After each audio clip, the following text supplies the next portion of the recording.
lists some of them, and there are 4 things he learned.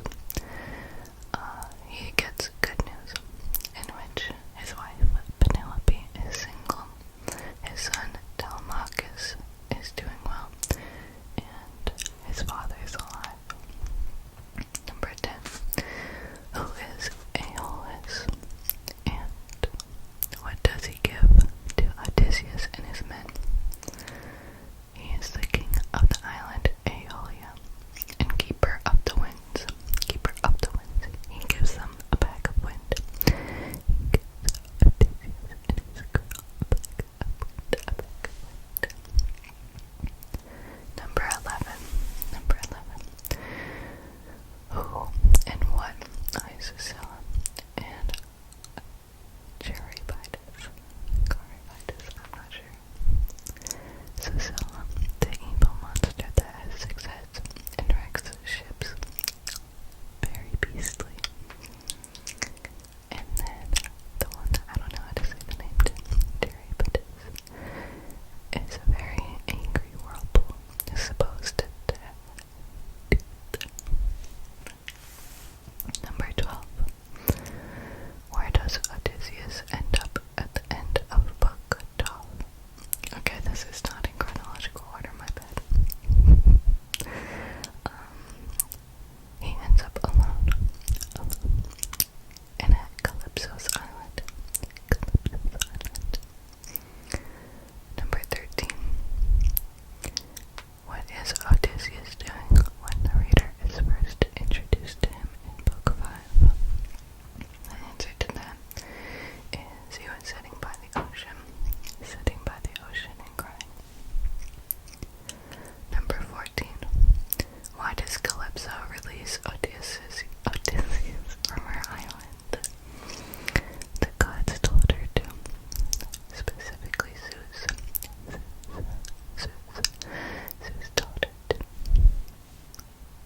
Number 15. Describe how Odysseus initially feels when Calypso offers to help him in book 5. He feels skeptical and untrusting. Number 16. How does Calypso tempt Odysseus to stay with her? She offers him immortality. Number 17.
Odysseus tells us that Scylla is the far worst I have ever suffered. Why? Because he knew that he was going to have to lose 6 of